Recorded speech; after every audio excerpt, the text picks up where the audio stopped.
अस्सलाम वालेकुम नाजरीन, मैं हूं शनीला अमार और आप देख रहे हैं हमारा यूट्यूब चैनल। नाजरीन, आज मरियम नवाज़ ने एक बड़ी जानदार किस्म की प्रेस कॉन्फ्रेंस की। वैसे वो जब भी प्रेस कॉन्फ्रेंस करती हैं या वो जलसा करती हैं तो इमरान के बयाने को टोटली उड़ा के रख देती हैं। तो आज तो उनको रिलीफ मिला, जो उनको पासपोर्ट उनका था वो वापस मिल गया। उसके बाद वो आई, प्रेस कॉन्फ्रेंस की और उसके अंदर उन्होंने बताया कि उनके साथ क्या क्या कुछ होता रहा है जेल के दौरान।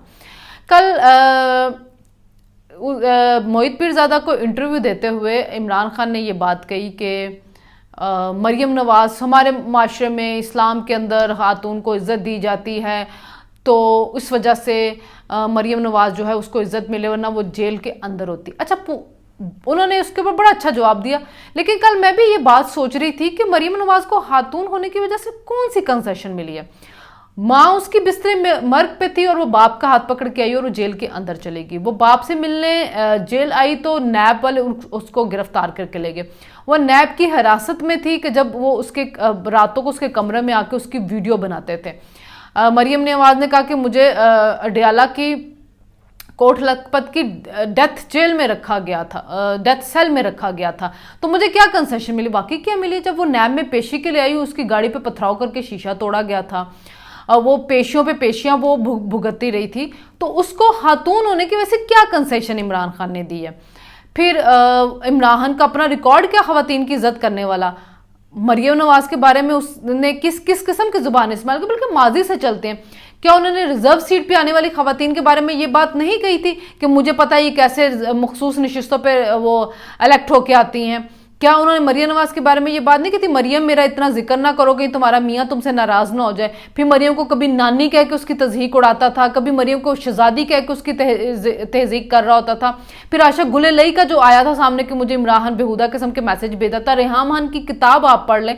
फिर सब छोड़े, इद्दत के अंदर आपने जिसको तलाक दिलवा के इद्दत के अंदर आपने निकाह किया, आपने खवातीन की इज्जत की कब है? आपने कभी भी नहीं किया। बल्कि एक मुझे इंटरव्यू याद है कि आपने रेहाम खान का कहा कि मेरी बीवी मुझसे कैसे इतना महंगा पर्स मांगती रही, हाँ मुझसे 1 लाख का पर्स मांगे मैं इसको तलाक दे दूंगा। ये एक औरत की तजहीक थी। आप मेन स्ट्रीम मीडिया के ऊपर ये बात कह रहे हैं कि मुझसे 1 लाख का बैग मांगे मैं उसको तलाक दे दूंगा। ठीक है कि आप इस चीज़ को नहीं मान रहे कि खवातीन को इतनी महंगी शॉपिंग नहीं करानी चाहिए, खवातीन इतनी महंगे, लेकिन ये तो एक मजाक में मियाँ बीवी के दरमियान बात चलती है, उसमें आप इतने एक्सट्रीम पे कैसे जा सकते हैं? तो कभी भी इमरान ने, और जो अपने ट्रोल्स को छोड़ते हैं, वो जो अब इनकी सोशल मीडिया की टीम होती है, वो कैसे कैसे मरियम के बारे में ट्रेंड बनाती रही है, बल्कि सहाफ़ियों के बारे में किस्सा बनाते हैं। हम खुद विक्टिम हैं इमरान की सोशल मीडिया टीम के। इनके जो सोशल मीडिया के जो इनके वो जो था डॉक्टर अरसलान खालिद है, और वो जो दूसरे अज़हर मशवानी है, शहबाज गिल हैं, फयाज़ चौहान है, इनकी कैसी कैसी ज़ुबान होती थी। और ये सारी जो ज़ुबान होती थी ये ख़वातीन के मुताबिक इतनी गंदी होती थी, सहाफ़ी ख़वातीन के मुताबिक, और इमरान इनको शाबाश देते होते थे, कहते थे आ गया मेरा चीता, ये मेरा चीता है। ये एक काशिफ अब्बासी ने भी एक किस्सा सुना कि फयाज़ चौहान पे इमरान ने कहा ये मेरा चीता, यानी कि जो जितनी गंदी ज़ुबान इस्तेमाल करता था वो इमरान का चीता होता था। तो ख़वातीन का कहाँ पर आपने एहतराम किया? फिर उन्होंने अपनी जो मरियम नवाज़ ने बात की NRO की, मैंने कल भी बात की कि बात कहते हैं कि मरियम ने NRO 2 लिया। कहाँ NRO मिलता है? NRO तो मिला, आप सही कहती कि आपकी अलीमा बाजी को मिला है कि जिन्होंने सारे अपने जो बाहर के मुल्क के असासे थे उनको छुपाया हुआ था, और जब जाहिर किया तो अदालत ने कुछ थोड़ा सा जुर्माना लेकर उनको माफ़ कर दिया। जबकि आपने एक प्राइम मिनिस्टर को जाहिर ना करने पे असासे असासे भी नहीं, बेटे से तनख्वाह ना लेने पर नाअहल किया। आपने तहकीक भी नहीं होने दी अलीमा खान की प्रॉपर्टी की, और ये वो प्रॉपर्टियां जो इमरान खान की हैं, जो शौकत खानम का पैसा है, जो नमल यूनिवर्सिटी का पैसा है, ये उन पैसों से इमरान ने बेनामी सारी प्रॉपर्टी अलीमा के नाम पे रखी हुई है। तो आपने तहकीकात उसकी नहीं होनी, ये NRO होता है। फराह गोगी को रातों रात भगाया गया, ये NRO होता है। फराह गोगी के सारे केसेस पंजाब में ख़त्म हो रहे हैं, जो मरियम नवाज़ ने कहा कि ये NRO होता है।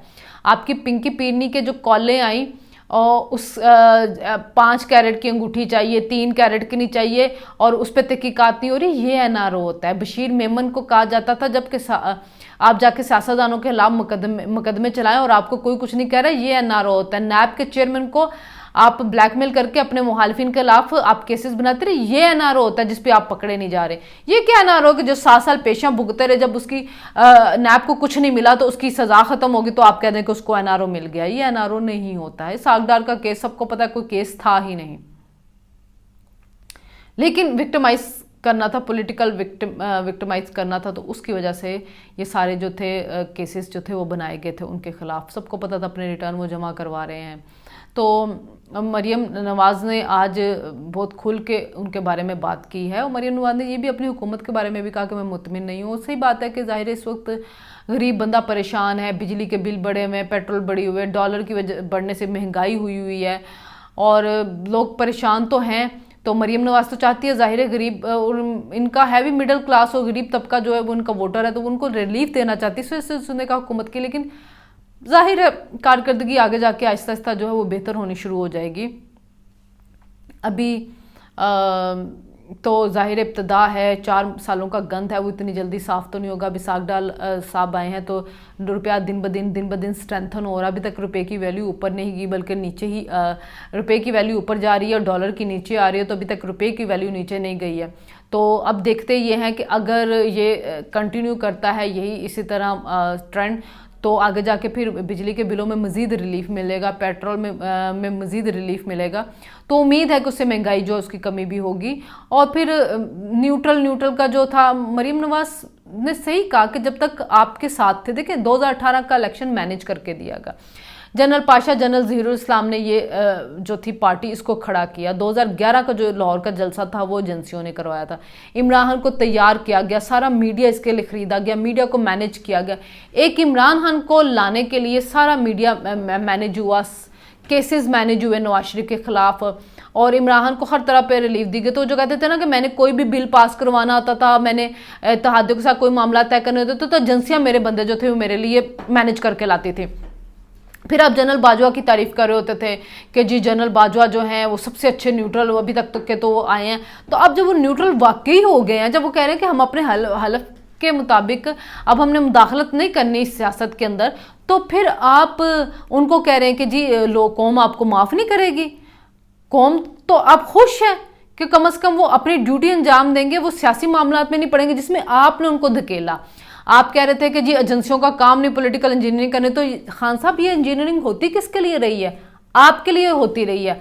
आपने खुद कहा कि एजेंसियां मेरे लिए बंदे मैनेज करते हैं। क्या सबको नहीं पता कि वो महकमा ज़राअत कौन था जो लोगों को कहता था अपनी टिकटें जो है वो वापस करें? क्या पता नहीं था बंदे तोड़ तोड़ के आपकी पार्टी को देंगे? क्या सबको पता नहीं ठप्पे लगाए गए? क्या सबको पता नहीं था साकिब निसार के जरिए जिन इलाकों में आपने साद रफीक की जो हल्के में गिनती नहीं होने दी थी साकिब निसार ने, क्योंकि आप हार रहे थे वहां पे, और आपकी ये भी लाडलापन था कि जी मैंने सारे हलकों से जीतना जहाँ जहाँ पे मैं खड़ा हुआ।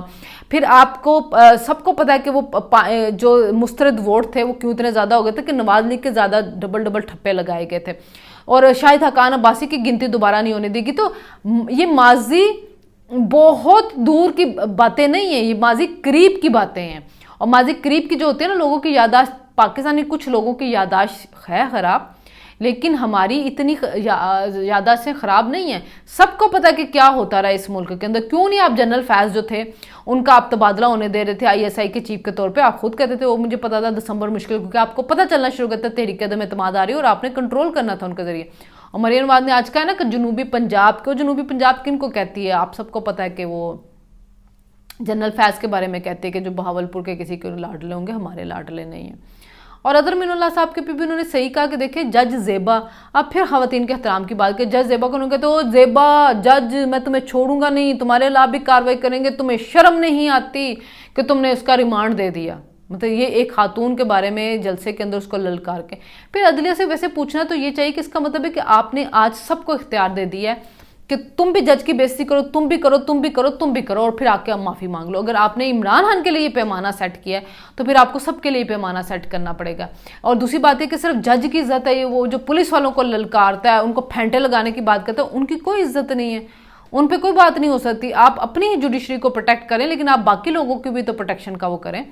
और फिर जनरल आसिम के ऊपर भी बात की मरियम नवाज ने कि जब वो पिंकी पीरनी ने कैरेट अंगूठियां मांगी थी मलक रियाज, तो इमरान खान को जाकर उन्होंने बताया बतौर ISI चीफ कि आपके घर की खवातीन ये काम करें, तो इमरान खान ने उनका ट्रांसफ़र करवा दिया था।